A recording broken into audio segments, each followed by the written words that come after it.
Si quieres ver un paraíso, solo mira a tu alrededor y velo. Radio Caput. Desde el lugar de las utopías. Radiocaput.com. Mientras todos duermen, algo muy extraño ocurre en los laboratorios químicos RX. Seguinos en Twitter, @Radio Caput, o en Facebook, Radio Caput. ¿Sabe lo que pasa? Acá le está fallando el engranaje. Si usted no le pone un poquitito de Radio Caput, el engranaje va a seguir fallando. Radio Caput. 5, 4, 3, 2, 1. ¿No quieren? Maten. Bueno, a ver. Ok. Sí. Esa, ¿no? Sí. Ahí sí puede ser. Radio Caput. Radio Caput. Radio Caput. Esto es Radio Caput. Buenas noches, muchas gracias. Radiocaput.com. Estás conectado. Estás en Caput. La hora de Moreno. El programa de Guillermo Moreno. Economía, política y actualidad. A puro peronismo. En Caput.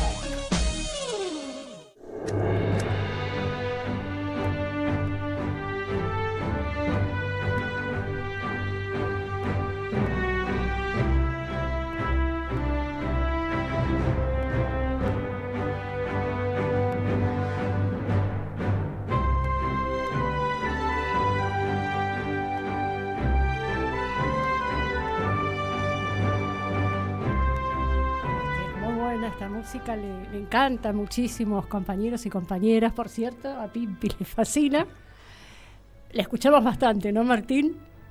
Bueno, se la dedicamos a Guillermo, que no está porque se va a un acto. Guillermo, ¿viste? ¿Ah, sí? Sí. ¿A dónde? Así que hoy es nuestro programa.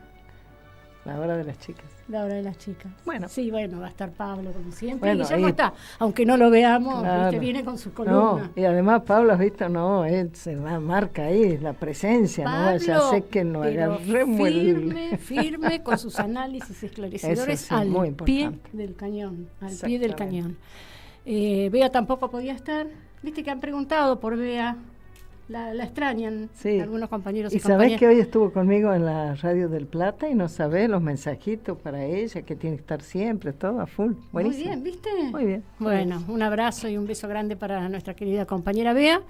Y bueno, aunque no lo veamos, siempre está y lo vamos a escuchar.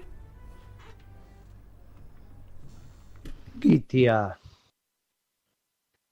Viernes a la noche. Lindo día. El viernes. Y sobre todo a la noche termina el programa. Nos tomamos un vasito de vino tinto. Comemos algo rico. Y se conversa. Y después, bueno, cada uno sabrá cómo sigue. La semana clarificó algunos temas. Porque el martes a la noche, tarde-noche,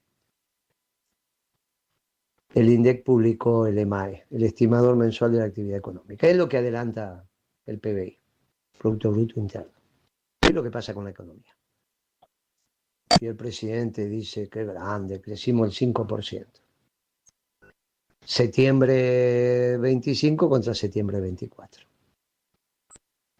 Es un buen crecimiento. No es el 8, el 9, pero un 5, 15, 16 años. Estamos duplicando el PBI. No está mal. Última página del informe del INDEC. La última, que explica cómo es ese 5%, quién aportó, qué sector. Y ahí empieza la madre del borrego. El que más aporta es algo que se llama impuestos menos subsidios, impuestos netos de subsidio. Neto es menos. Casi el 2%, 1.8%. el 40%, 5 por 4, 20. El 2%.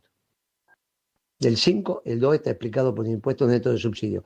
Claro, como restamos los subsidios, en la década ganada se cobraban impuestos y parte de eso se devolvía como subsidio al sector privado, empresas y familias.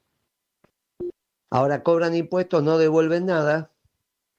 Las empresas que antes recibían subsidios se los sacan a las familias y los subsidios a las familias no están. ¿Cómo pretende el gobierno no venía a devolverle capacidad de compra al sector privado? Le saca el sector privado. El sector privado, las familias, están financiando a las empresas y están financiando al Estado. Y financiar al Estado explica un crecimiento de 1.8 sobre 5 puntos, casi el 20%, es ridículo. Si el Estado no genera bienes y servicios. Claro, lo que pasa es que están medidos a precio de mercado, con impuestos. O sea que si subimos los impuestos, aumenta el PBI. Graciosos son estos pibes. El segundo que lo explica es la diferencia entre la tasa activa y la tasa pasiva que cobra el sistema financiero. Activa la que usted paga cuando toma un crédito, pasiva la que recibe cuando pone un plazo fijo. Y como la tasa activa fue tan alta en esos meses, mire todo lo que aportó el sistema financiero. Pero si el balance está dando que perdieron plata, que esto, justo el tercer trimestre que termina en septiembre. Bueno, vio, ellos dicen que como lo miden así, está bien que lo midan así. ¿Cuánto? Y casi 1,5 puntos, 1,38, 1,40. O sea que ya estaríamos explicando 3,5 puntos, redondeando, sí. Y el resto es que el INDEC considera que todos los departamentos que hay en Argentina y casa están alquiladas. Y si se ajusta el precio del alquiler, está mal y no está mal, porque usted, por ejemplo, es propietaria y no paga alquiler. Bueno, pero esa plata la gasta en otra cosa. Es como si tuviera un ingreso imputado, indirecto, bueno, no importa. El que alquila paga alquiler y el que no alquila es como que se autorrecibe un alquiler por su casa. Usted, por ejemplo, que su casa la alquilaría enorme el precio que recibe, pues una casa muy, muy, muy grande. Bueno, no importa, lo que reciba. Eso hace parte de su ingreso para el INDEC. Por lo tanto, se mide ahí, porque esa casa le genera un ingreso a usted. Y si la alquila, le genera también un ingreso a usted. Por lo tanto, alquile o no alquile, genera ingreso. Casas nuevas, departamentos nuevos, sobre todo lo que hay, no es que el crecimiento lo dio esa actividad, lo dio que aumentaron el precio de los alquileres porque se ajustaron. Y el resto es comercio mayorista. Dejo de producir, importo, me transformo en mayorista. Por ejemplo, Whirlpool. Mantengo mi estructura de comercialización, pero ahora dejé de fabricar. Paso del sector manufacturero a comercio mayorista. Pero decir que eso es crecimiento es bravo, ¿eh? La actividad comercial es crecimiento, sí, pero cuando reemplaza hay que ver cuánto pierdo y cuánto gano. Qué bravos que son. ¿Y todo eso cuánto explica? El 4,2 de los 5. O sea que queda 0,8, sí, un poquito más, 0,88. Porque todo eso explica el 4,12. Después lo explica pesca y minería. Pesca y minería es casi un punto. Pero pesca aumentó mucho. Pero claro, pescaron fuera de septiembre del año pasado, no se pescó. Ahora sí, por H, B o C. Pero aparte que haya más cantidad de pescado o menos pescado, no depende de la economía, no depende de Dios. Bah, no importa. Minería, bueno, sí, algo de crecimiento. Y con eso ya está. Y entonces es un lío. Esa es la verdad de la milanesa. La economía comparada con un año atrás, que era un asco, está igual. Por eso baja la recaudación. Ahora, el gobierno que vendía a defender al sector privado resulta que lo está castigando. Y recién tuve una entrevista con una radio de la Barría, de la universidad. Y me decía, sí, el gobierno está ajustando a educación. No, puede ser que ajusten a educación. Pero ajusta al sector privado, ajusta a la familia, ajusta a las empresas. Está haciendo pedazos al sector privado. El peronismo siempre fue defensor del sector privado. Por eso le devolvíamos lo que cobrábamos en impuestos en subsidio. Era mucho, sí. Ahora resulta que no hay subsidio y lo pone el sector privado y ellos dicen que hace crecer la economía. Qué payasos que son. Mire, el discurso del peronismo es muy simple. Siempre defendimos el sector privado, siempre defendimos a la familia y a las empresas. Somos nosotros los defensores del sector privado. Pero si ellos nos han ganado en el discurso, que son ellos los que defienden al sector privado. Cuando nosotros decimos que somos un gobierno esclavo de un pueblo libre. Qué lío que ha hecho el progresismo con el pensamiento económico. Qué lío que ha hecho el progresismo con el pensamiento económico. Una pena.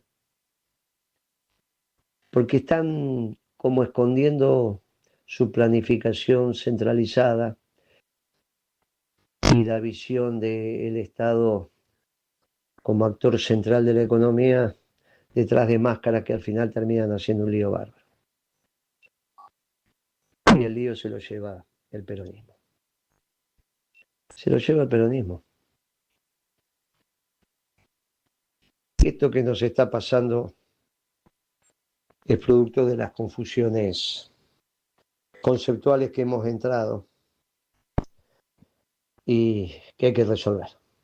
Y empecemos resolviendo si somos pro-chinos o no somos pro-chinos. Los que sean pro-chinos que estén de un lado y los que no somos pro-chinos que estemos del otro. Si no, esta confusión no se resuelve más. Si dicen nos equivocamos y somos, no hace falta que digan cristianos y humanistas, pero que digan que somos de Occidente, de este Occidente ampliado, que viene, se está reformulando con las categorías lógicas de la creación, con los distintos ritos, bueno, nos vamos encontrando.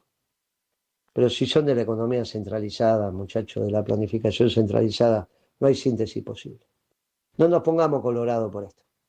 Lo peor que nos puede pasar es que volvamos a pensar que total, primero ganamos, después vemos, como con Alberto, ganamos con cualquiera, después la economía va a ser un asco, porque no va a ser la de la década ganada, cuando ellos eran opositores a la década ganada, y después terminamos escupiendo para arriba, diciendo, mirá Alberto lo que hizo. Muchachos, resolvamos esto. Tenemos unos meses para resolverlo. Y si no, cada uno que siga su camino y listo. Porque si no, esto va a ser un lío. Nosotros nos vamos a dedicar a juntar el peronismo. El peronismo doctrinario, como corresponde, que fue el que hizo la década ganada. Y para los que no vivieron la década ganada, es el que plantea la reindustrialización de la Argentina, que todo aquel que quiera trabajar tenga trabajo. Que para ser feliz no hace falta irse de la Argentina, que es donde están las raíces. El peronismo es trabajo. Y le decimos a los jóvenes que el peronismo es trabajo. Que te vas a ganar el pan con el sudor de tu frente, pero dignamente. Vas a tener tu familia, tu casa, tu auto. Que es siempre lo que faltó el peronismo. No viví de arriba, viví trabajando. Pero trabajo hay. Y cuando hay gobierno peronista, trabajo sobra. Para el que quiere trabajar. Un fuerte abrazo, Guitia. Nos vemos el viernes que viene. El viernes que viene. Hola, Pablo. ¿Qué tal, Guitia? Pimpi, ¿cómo andan? ¿Cómo andamos? Muy bien. Bien, ¿me escuchan bien? Te escuchamos perfecto, Pablo. Porque se cortaba cuando escuchaba a Guillermo. Tenía unas interferencias que venían de La Plata, no sé. Pero me parece unos que... rayos, unos rayos catódicos. No, el tema me parece que era un problema de la grabación del audio. ¿Vos crees que de eso? Yo creo o del que medio eran unas interferencias que lo están interfiriendo, Sí. interfiriendo. Haciendo algo de eso. Sí, rayos catódicos, Y bueno. estos muchachos son pícaros. Raro. Picarones. Caramba, qué picardía. Mira, muy interesante el planteo de Guillermo, muy justo. Él después en alguna otra entrevista ha dicho que toda esta confusión, todo este relato, tiene como objetivo último destruir al peronismo. Y sí, si no, es difícil de entender. Es difícil entender cómo los principales medios abonan a un relato que tiene poco que ver con la realidad.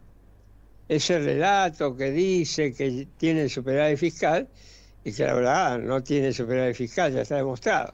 Que dice que está bajando la tasa de inflación cuando está aumentando, y ya sabemos los problemas que tienen los índices.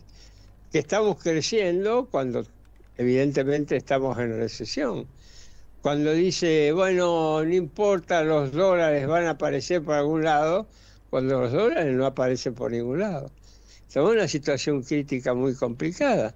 ¿Y cómo puede ser que exista esta euforia, esta confusión? ¿A qué obedece?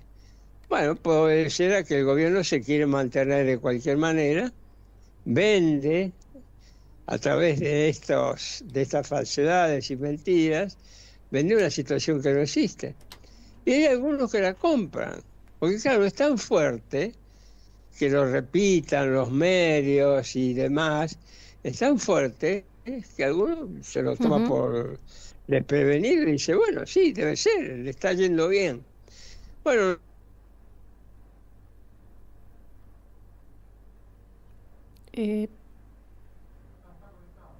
¿se desconectó? Pablo, no te estamos escuchando.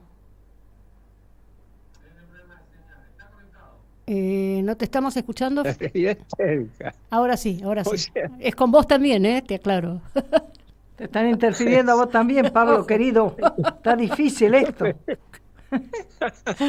Bueno, ¿qué hacemos? ¿Sigo? Sí, Sí. por favor, te lo pido. Sí, Sí. sí, nos dejaste. Bueno, les decía que escuché a un sacerdote español muy simpático que decía, la realidad es terca. Y miren qué bueno que está eso. Cierto. La realidad es terca. Vos podés hacer lo que quieras, mirar para otro lado, taparla, tratar de golpearla, pero ahí está. Ahí Claro. está, es terca. Está muy bien. Bueno, y la realidad es la crisis. Y dentro de esto y de la desinformación, mire, el otro día yo a veces me la agarro con la Unión Industrial Argentina, pero la verdad se lo merecen. Ujú. El otro día el presidente de la Unión Industrial Argentina dio una entrevista televisiva y dijo, a ver, ¿cómo puedo decirlo? Tantas barbaridades que uno se plantea, pero ¿cómo? Este muchacho, ¿cómo puede ser que sea presidente de la Unión Industrial Argentina en un momento donde la industria está pasando una de las peores crisis de los últimos tiempos? Vamos a desgranar algunos puntos de este discurso. Primero, él dijo, en realidad se dice que no hay política industrial. Bueno, el que dijo que no había política industrial era Paolo Roca, ¿no? Pero la Panelli dice, no hay, sí hay política industrial. El gobierno a través de la política monetaria, cambiaria, impositiva, está haciendo política industrial. Ujú. Entonces uno se plantea, a ver, un minutito. ¿Hay o no hay política industrial? Y vos sabés que yo creo que los dos tienen razón. Y te explico por qué. En realidad, cuando un gobierno determina su política cambiaria, su política monetaria, su política fiscal, como hace este gobierno, está haciendo política industrial también. En contra. Entonces, en eso tiene razón el presidente de la OIA. Hay política industrial. Ahora, ¿cuál es el objetivo de la política industrial del gobierno? La destrucción de la industria. Ese no es un objetivo que lo están proclamando, es un objetivo que se está viendo en la realidad. Por sus frutos los conoceréis. Eso tiene razón el presidente de la Unión Industrial Argentina. Esas políticas que está apoyando, porque las apoya, porque apoya al gobierno libertario, resulta que tienen una política industrial implícita, pero es una política cuyo objetivo declamado real es la destrucción de la industria. Y Paolo Roca tiene razón. Hace falta una política industrial, pero hay que agregar lo que agrega él, como una manera de fortalecer y desarrollar la industria. Miren qué interesante. Extraordinario, ¿no? Claro que sí. Pero es así. Y la otra cosa que dijo este muchacho, que es para poner en el libro Guinness, hizo la siguiente afirmación: no hay ningún país en el mundo que se haya desarrollado a través de políticas proteccionistas. Ah, bueno. Ah, bueno. ¿Qué me dice? Qué interesante, ¿no? Ahora, ¡Qué extraordinario! ignorancia Este o muchacho mala fe. ni siquiera... ¿Eh? Ignorancia o mala fe. Defíname desarrollo en tal caso y sobre qué vectores se asienta. No, bueno, sabemos el desarrollo económico industrial, pero dice que ningún país, pero por Dios, no ha entendido nada este pibe. ¿Y Estados Unidos cómo se desarrolló? Claro. ¿Y Alemania cómo se desarrolló? ¿Y China cómo se desarrolló? Exactamente. ¿Y Japón cómo se desarrolló? Sí. Todos tuvieron política. Y es más, ¿Qué hacen ahora? Inglaterra, que ¿vieron? Ese es el lumen, el extraordinario de decir, este país es el país del libre cambio, etcétera, etcétera. También se desarrolló a través del proteccionismo. Porque el proteccionismo no solo es proteger el mercado interno, es proteger los mercados externos. Y Gran Bretaña, con la política imperial, ¿qué hacía? Proteger sus mercados internacionales. Sí, y si no, que le pregunten a los chinos. Las guerras del opio con la los guerra del opio, chinos. claro. Bueno, entonces, miren qué manos estamos, ¿no? Este muchacho, el presidente, pero debe haber muchos problemas en la URI, ahí con esto voy terminando. La URI está organizada, la asamblea, que son todos los socios, después tiene una junta ejecutiva que se reúne, bueno, en fin, cada mes o ahí tienen, y después tienen el comité ejecutivo, y dentro del comité ejecutivo, que es el que maneja la institución en el día a día, tiene una mesa chica. Muy bien. La última reunión de la Junta Ejecutiva, ¿qué dijo? Llamó la atención sobre la crisis que existe en la industria de los electrodomésticos por la invasión china. Pero mire que no fue el presidente, no fue el comité ejecutivo. Paolo Roca ya había fijado su posición, fue la Junta Ejecutiva. Qué tema que hay ahí, ¿no? Claro. Porque la verdad, que la Unión Industrial Argentina no salga en defensa de las empresas, Claro. de los que son socios de ella, es una flagrante contradicción con lo que le exige su estatuto. Capaz que lo quiere convertir en la Unión de Importadores Argentina. Seguiría llamándose Sí, UIA. claro. ¿No? Puede ser, ¿eh? Y bueno, Puede lo que ser, pasó claro. con las cacerolas, las Con la famosas, S, claro. las famosas cacerolas que ahora las van a importar, dejan de producirlas. No, Y con tremendo. Whirlpool, mira, Sí, todos bueno, los días es se ha tremendo. acelerado. Todos los días hay una noticia de una empresa, una fábrica que deja de producir o pasa a importar y deja en la calle a sus trabajadores. Pero se ha acelerado, Guitia. Mm. Se está acelerando. Exacto. Tremendo, es tremendo. Es Qué tremendo. fin de año vamos a Qué tener, linda, ¿ah? se llama Felices Fiestas, Feliz Navidad. Felices fiestas, Sí. por Dios. Por Tremendo. favor. Y además con los precios de la carne y demás. Uy, me dio hambre, veo a alguien comiendo una empanada. Y una empanada, una Es banana, qué bueno. feo. Yo vi empanadas del otro lado y ya Vos- estoy vos pensando que tenés todos hambre, comen sí. empanadas. Ay, Dios. Bueno, perdón. Así Perdón estamos, por la Pablo, digresión. ¿no? Así estamos. Pablo. Así estamos, Acá claro. estamos. Hablando de fin de año, de comida, ya veo pasar Pero comida. la voz de Paolo Roca me parece que es más importante, ¿no? Porque yo no sé el presidente de la UIA de qué industria es, pero... Son No. cerámicos y Por demás, eso. ¿no? Pero Ah, Paolo Roca es de los la sectores industria de pesada, la ¿no? economía argentina más importante, ¿no? Claro. Pero bueno, Está bien, No. pero ¿cómo se justifica un presidente de una institución de este tipo? Primero, ¿qué obligación tiene? Cumplir el estatuto Claro. por el cual fue elegido. así es. ¿Cómo se concibe un presidente de una institución de este tipo que no defienda la industria? Y no. Así es. No, no. Escúchame, lo último que les quiero decir. Sí, ¿Y sabe lo que dijo lo último? sí, sí. Dice, sí. no, pero tenemos que ir a la reforma impositiva, a la reforma laboral para aumentar la competitividad. Mi amor. Ajá. Mm. A buen entendedor, pocas palabras. Tal cual. ¿Y reforma impositiva para qué? ¿Para tener más bellos impuestos o para bajar los impuestos? ¿A quiénes, no? ¿A quiénes? Claro, pero si vos bajás los impuestos, decime cómo lo vas a financiar.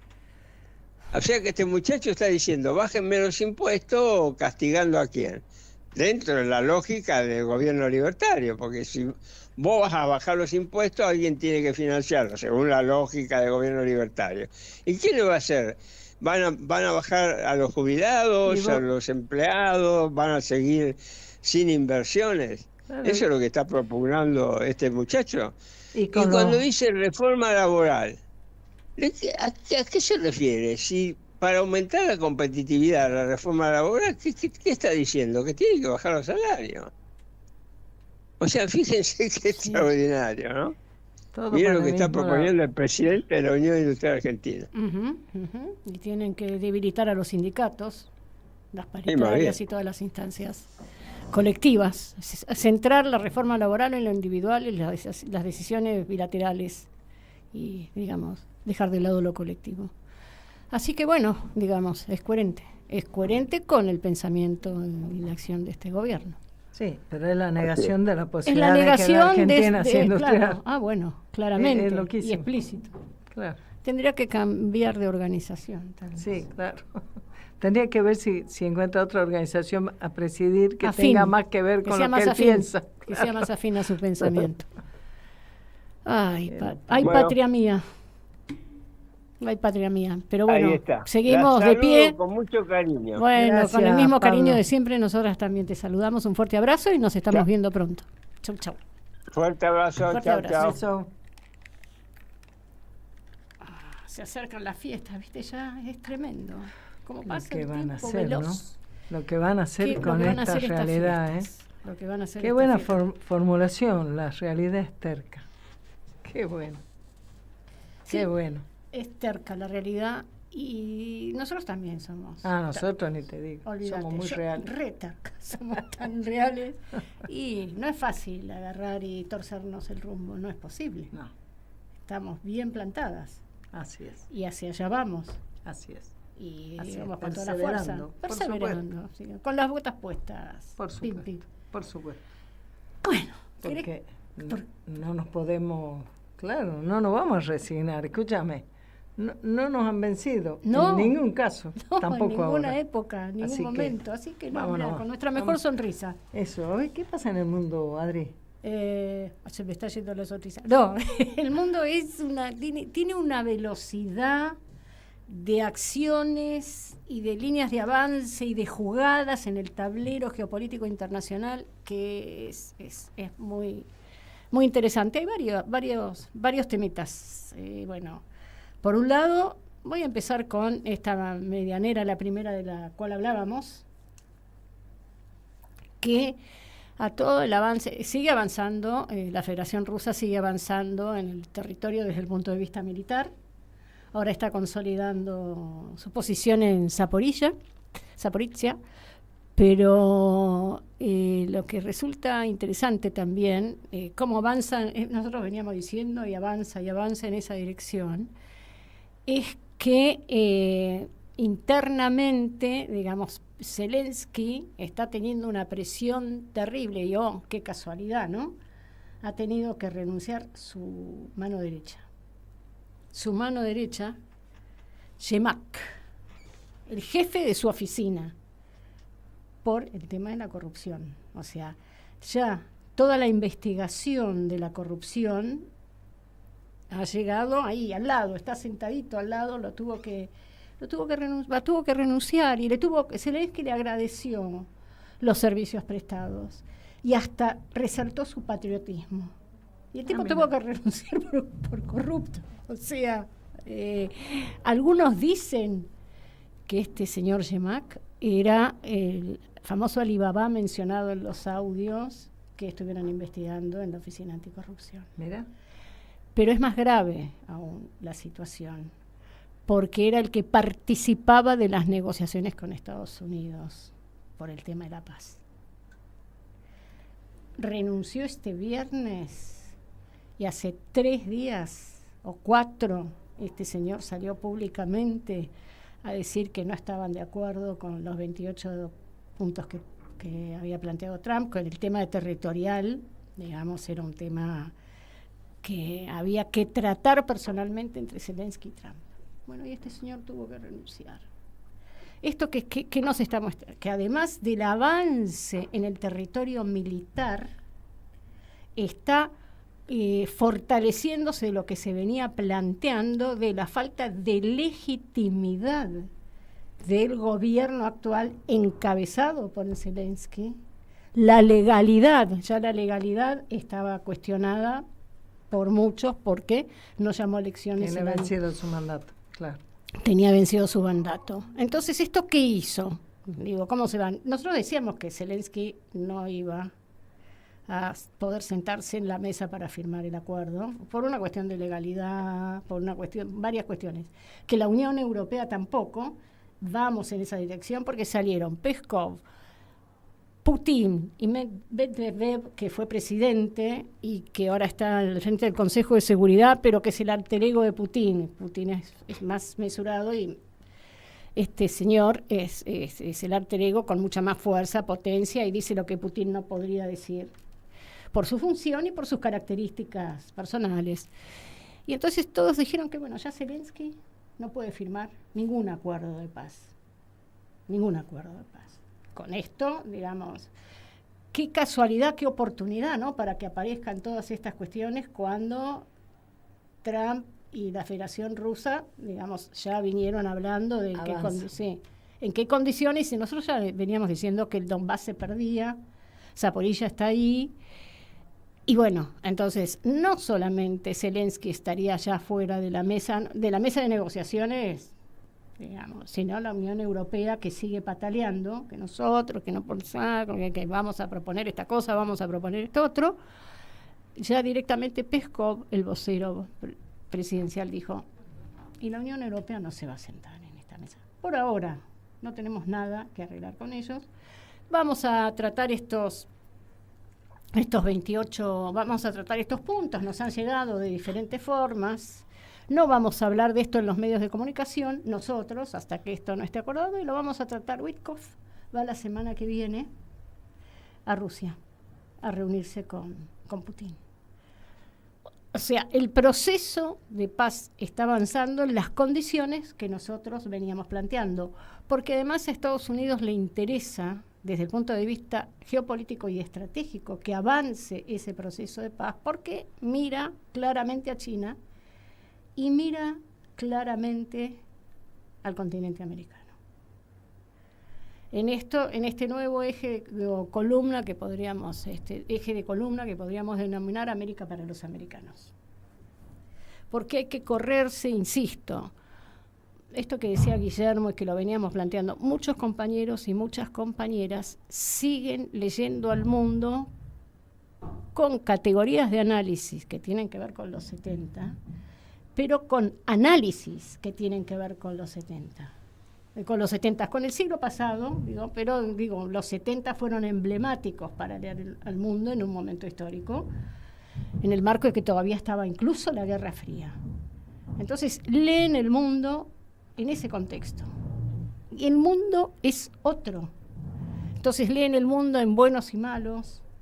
No son capaces de ver, cuando analizaban, los atributos que decían que sentarse sobre las relaciones nacionales, sobre los intereses nacionales, implicaba mirar de qué manera y cuál era la característica del país con el que pensábamos establecer relaciones, siguen mirando a Estados Unidos como el enemigo. Y no ven que el mundo miran cambió. ahí nomás, donde entonces sí, claro, no ven a los británicos, ni hablar. No ven la alianza con Chile. No ven la alianza con Chile. Y no ven a los chinos. No ven a los chinos, los chinos son buenos. Claro, y no ven que los chinos, así yo no como digo que van, sean malos sí. los chinos, yo tengo un respeto profundo por los chinos, por todo el desarrollo, un respeto profundo, pero eso no quiere decir que desde mis intereses nacionales en este momento histórico mi alianza estratégica tenga que ser con China. Con ellos, claro. Una cosa, lo cortés no quita lo valiente. Absolutamente. Entonces, lo que hay que tener me parece que esta cuestión de América para los americanos hay que ver, digo, todo el mundo habla del conflicto, la invasión a Venezuela. No va a ocurrir la invasión a Venezuela. Es una escalada retórica, es una escalada verbal, no solamente hay movilización de buques, ojo, digamos, ha habido hechos, han matado, después podemos discutir desde el derecho internacional, digamos, qué hicieron con las lanchas de los narcotraficantes, si está en el marco del derecho internacional o no. Han desplazado el buque Gerald Ford, pero la preocupación estratégica de Estados Unidos en Venezuela es la cuestión del petróleo, porque justamente hablamos de que los vectores a nivel internacional son energía y alimentos, digamos, los vectores que te van a permitir avanzar y sostener un modelo de desarrollo, y además, bueno, si otros lo tienen más barato, yo lo tengo más caro, como lo voy negociando, entonces es el petróleo, y el petróleo fuerte. Venezuela es el país que tiene más reservas de petróleo, y además la relación con China, porque Venezuela tiene relaciones con China, se está planteando hacer un puerto importante que mire, digamos, reconstruir un puerto que mire a China. Entonces, el mensaje para Venezuela es esto. Se habla de que Maduro va a hablar, no va a hablar. Digo, también si pueden desestabilizar a Maduro, fantástico. Digamos, que internamente genere las condiciones, fantástico. Pero si no, no tienen ningún problema en sentarse a negociar con Maduro, que esto lo están haciendo. Porque no es una cuestión ideológica la de Estados Unidos. Es una cuestión de intereses nacionales. Y este es un mensaje para los demás países de América Latina, de Estados Unidos. Guarda. Por eso tenemos que leer esto nosotros también. Digamos, no queremos a los chinos en nuestro continente. No los queremos desde el punto de vista de las alianzas estratégicas, de la infraestructura, no los queremos. Entonces, bueno, esto es lo que pasa en América para los americanos. Por ahora. Hay mucho más, pero bueno. No Brasil, queremos a los chinos siendo los nuevos ingleses para la América de alguna manera, pero con otras características, ¿no? Con la característica de la paciencia milenar, de la cultura china, digo, claro, es otra cosa, es otra característica, no es el mundo anglosajón, es la cultura china, que avanza lento pero seguro. Lento pero seguro, está, digamos, ha avanzado en el mundo entero, está avanzando tecnológicamente. Bueno, después otro hecho tremendo, digamos, que ha ocurrido, que está en línea con lo que nosotros planteamos, que fue lo que aconteció cerca de la Casa Blanca, en la estación de metro de la Casa Blanca, balearon a dos integrantes de la Guardia Nacional, una mujer y un varón. Creo que ella falleció. Fue un afgano que colaboró con la CIA en Afganistán. Se tuvo que ir rápidamente con la retirada, digamos, desordenada un poco que tuvo Estados Unidos de Afganistán, y lo recibieron en Estados Unidos, por supuesto. Colaboró con la CIA, era un agente. ¿Viste estas cosas que tiene Estados Unidos, que los prepara, los entrena, digamos, con una cuestión conspiradora basada en sus intereses nacionales, y después se le vuelve en contra? Bueno, fue esta persona. Salió Trump, por supuesto, a decir que los afganos se tienen que ir, y ahora va a establecer una política de migración negativa contra todos los países del tercer mundo. Contra los países del tercer mundo, dijo Trump, que además era un atentado, bueno, todo como habla. Tercer mundo, qué vieja categoría, ¿no?, de análisis, pero bueno, lo dejamos ahí. Entonces, digo, entonces hay que ver en profundidad. Esto forma parte de lo cual, digamos, veníamos hablando nosotros, de la famosa puja que se da, la tensión profunda que se da al interior de Estados Unidos, y se expresa también en los países, en las relaciones internacionales, entre quienes todavía resisten la globalización. Lo que pasa es que uno de los países de peso que sostiene la globalización es China. Pero, digamos, quienes se aferran a la globalización y no leen el nuevo mundo también son los europeos, la Unión Europea. Entonces la Unión Europea tiene todas las de perder. Esta tensión es muy fuerte y se está expresando en Estados Unidos. A Trump le pegaron un tiro en la oreja, mataron a Kirk, que era, digamos, uno de las figuras de los republicanos más prometedoras. Ahora atentan contra la Guardia Nacional, pero no es casual. ¿Por qué? Porque Estados Unidos, Trump, ha estado movilizando en los distintos estados, todos ellos demócratas, que han resistido su política migratoria, que han generado movilizaciones, ha movilizado la Guardia Nacional, pero digamos previendo además toda esta cuestión de conflicto interno. ¿Y a quiénes golpean ahora? A la Guardia Nacional. Entonces digo, hay que leer, me parece que lo que está aconteciendo, estos golpes, el FBI está investigando si esto no es un acto de terrorismo. Yo no creo que existan las casualidades. Estados Unidos es un país que, digamos, era un loquito el que mató a Kennedy. No era un loquito. Era un afectado por lo que sucedió en Afganistán y entonces actuó solo, un lobo solitario. No sé, veámoslo. Pero, digamos, si entramos a atar cabos, el enfrentamiento adquiere características violentas.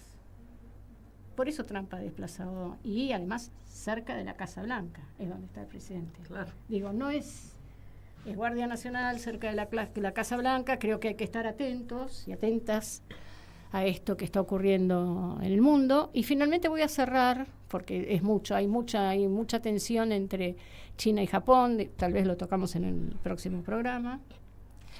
Han hablado Trump y Xi Jinping, se van a encontrar, han tocado el tema de Taiwán, porque Japón está tocando el tema de Taiwán. Vos viste que Taiwán estuvo en manos de Japón, la devuelve en la Segunda Guerra Mundial. Bueno, digo, hay cuestiones ahí muy delicadas, muy nodulares. Pero el Papa, hablando del Occidente ampliado y esta línea en la que nosotros planteamos las tres religiones monoteístas, desde una visión ecuménica, que a ver si vamos hacia un mundo que avance hacia la paz, porque estamos en un mundo en guerra, por partes, pero en guerra. El Papa se está moviendo. ¿Y dónde fue el Papa? A Turquía. Turquía está teniendo un peso importante en el escenario internacional, muy importante. La semana pasada mismo estuvieron, digamos, los negociadores de Estados Unidos y Ucrania, que habían ocurrido las negociaciones en Turquía en el 2022, que cayeron porque el primer ministro Johnson las boicoteó. En realidad le dijo a Ucrania no negocien ninguna paz. Bueno, entonces apoyó el derrocamiento de Bashar al-Assad en Siria.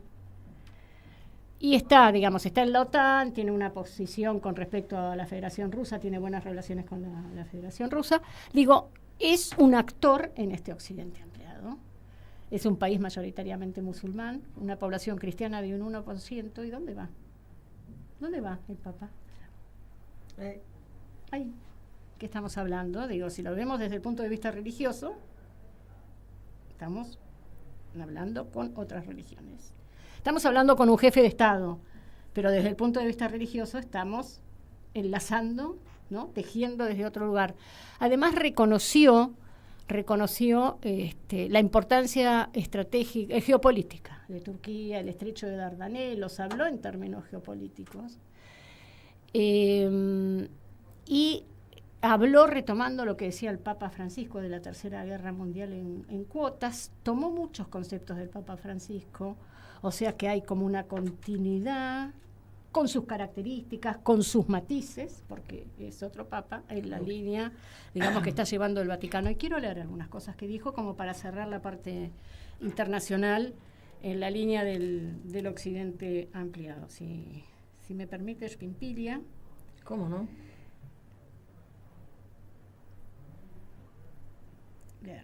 Hoy más que nunca, además hablaba de que Erdogan tiene un papel importante en la paz.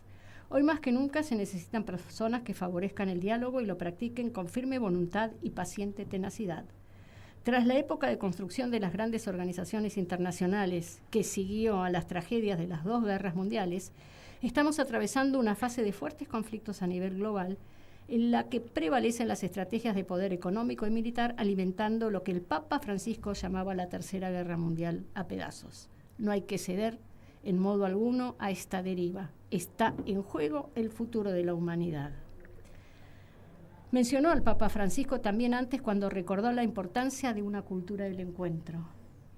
Vamos en esa línea. Y cuando dijo que su venerado predecesor se opuso a la globalización de la indiferencia, con la invitación a sentir el dolor ajeno, a escuchar el grito de los pobres y de la tierra, inspirando así una acción compasiva, reflejo del único Dios que es clemente y misericordioso, del único Dios, ¿no? Veamos en esa línea ecuménica. Así que, digo, me parece que con esto cerramos desde el punto de vista geopolítico. Habla en general de Gaza, pero estaban juntos y sí Erdogan tocó el tema de Gaza, tocó el tema de los 2 estados. Claro. Medio Oriente ampliado, a ver si podemos empezar a atar cabos. Pero bueno, vamos con mucho dolor de parto, mucho, en esa dirección. Muy bien, como siempre, clarísima. Gracias, Pepilla. Por Dios, cuánta cosa, ¿no? Cuántas complejidades, cuántas dificultades y cuántas esperanzas también, ¿no? Sí, y cuántos motivos como para seguir batallando. Así es. Por la paz, ¿no? También. Y por el bienestar de los pueblos y la posibilidad de tener trabajo, de vivir de la dignidad de su trabajo. Pero vos viste que ya no dignifica el trabajo. ¿Cómo no? No llegás a fin de mes. Tenés 2 trabajos y no llegás a fin de mes. ¿Te acordás esto que con nosotros el trabajo dignifica?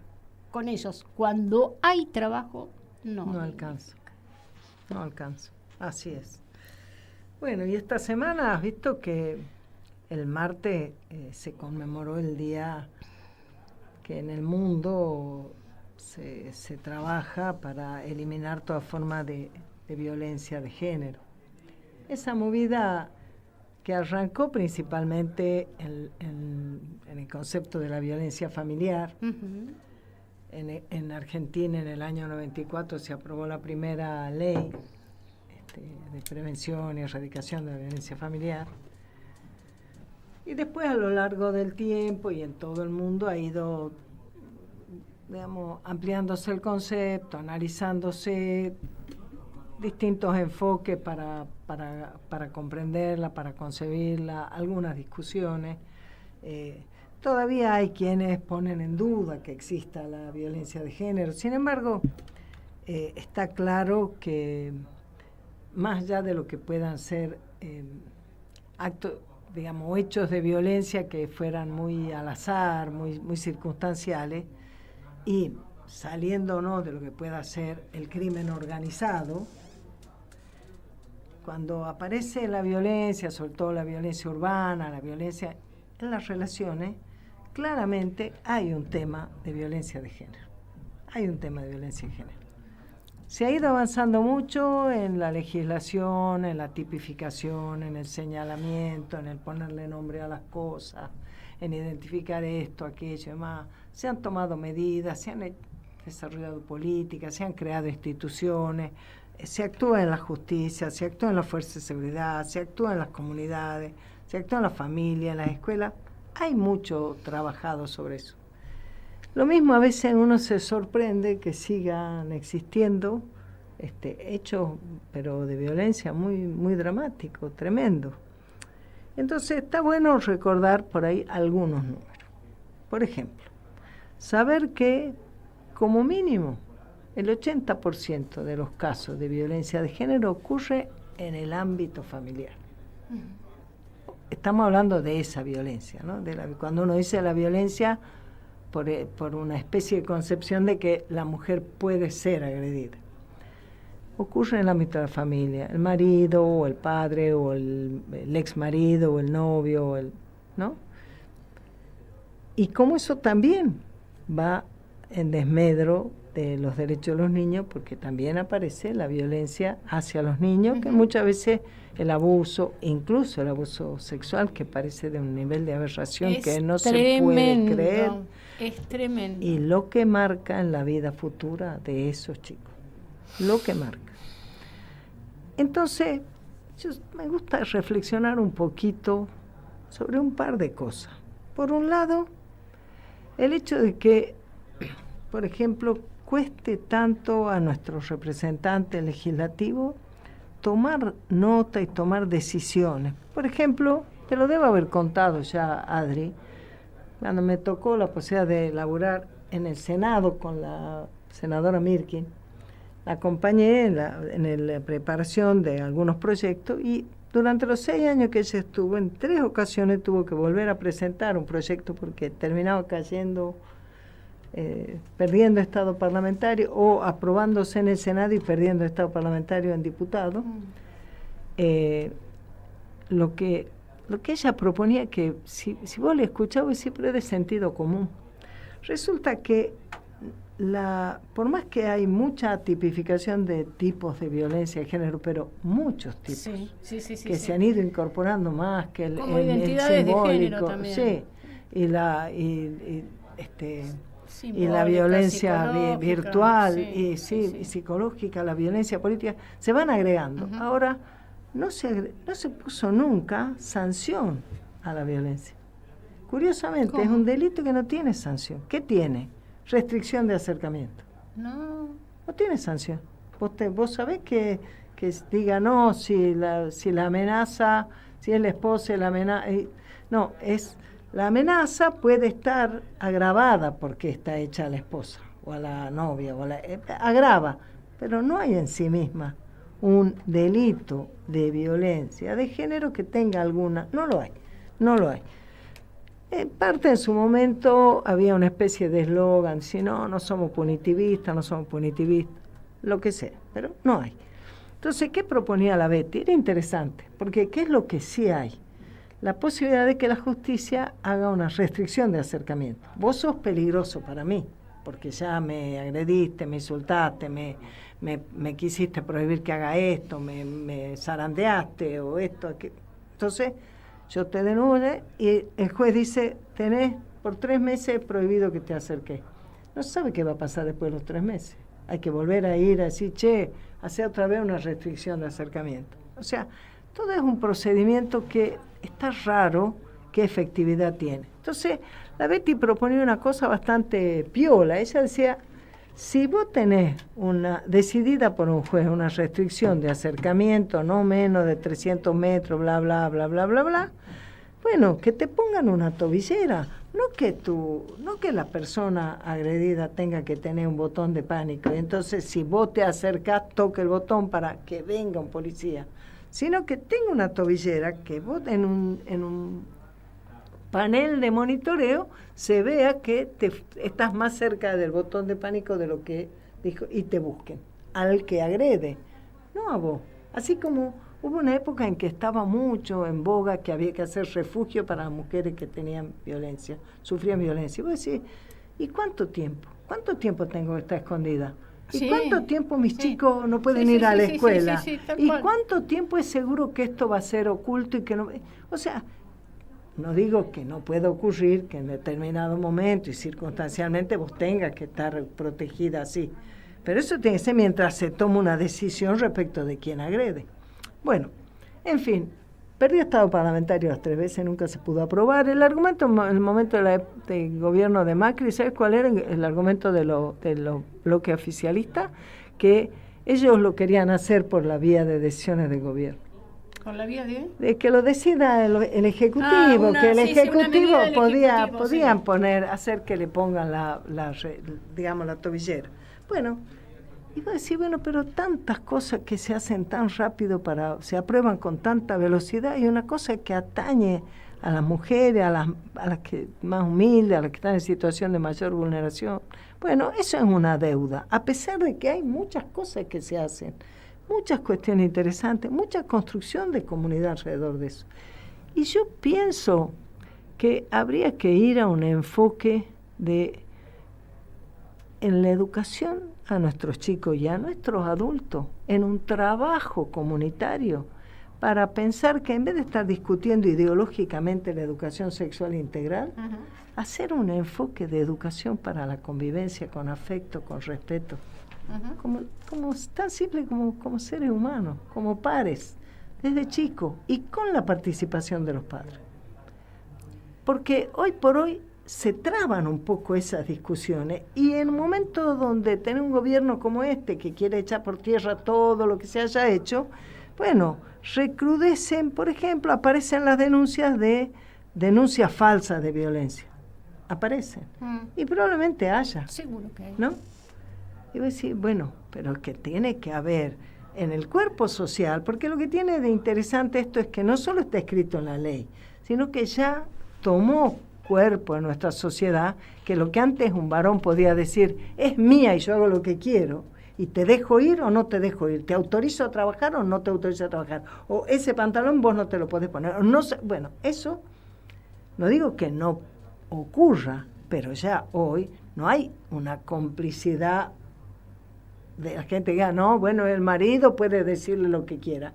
Eso, bueno, se fue perdiendo, así como el propio hecho de que las mujeres hayan tenido que incorporarse a un mercado laboral porque no alcanza el ingreso de una sola persona adulta en la familia, más allá de que las incorporaciones por vocación, todo eso, todo maravilloso, pero ya ahora estamos hablando de otro momento, donde la razón por la que las mujeres han ingresado al mercado laboral no es simplemente por vocación, es por necesidad.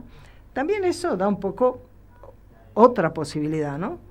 Así como daría otra posibilidad que las mujeres tuvieran un ingreso, como quería Evita, porque son cuidadoras de su familia.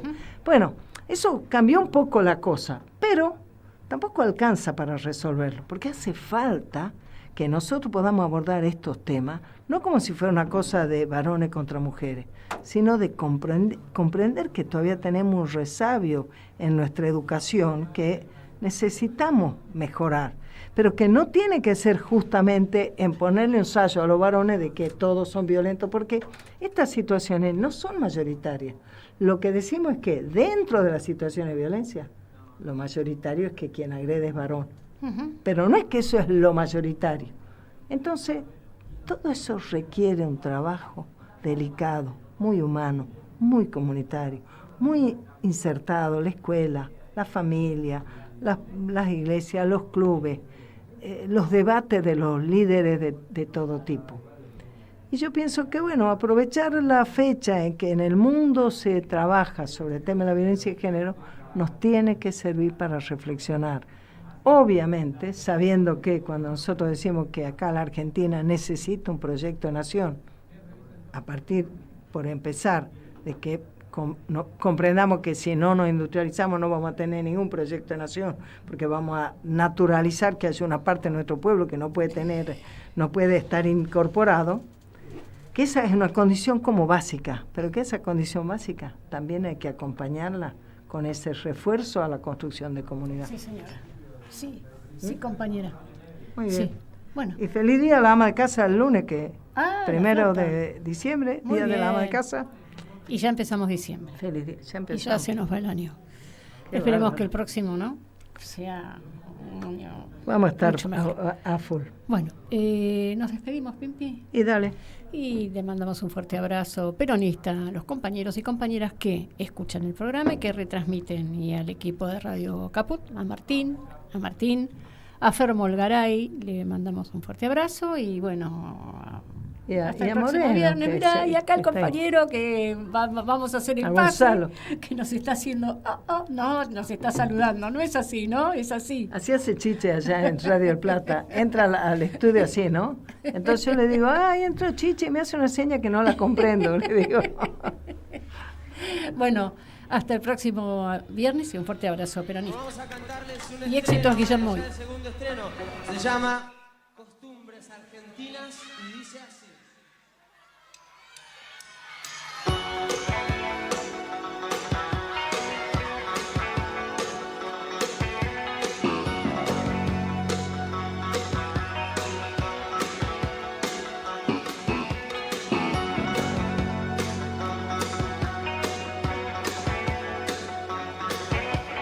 Muerdo del anzuelo y vuelvo a empezar de nuevo. Cada vez tengo en la mano la carta para jugar el juego. Cuando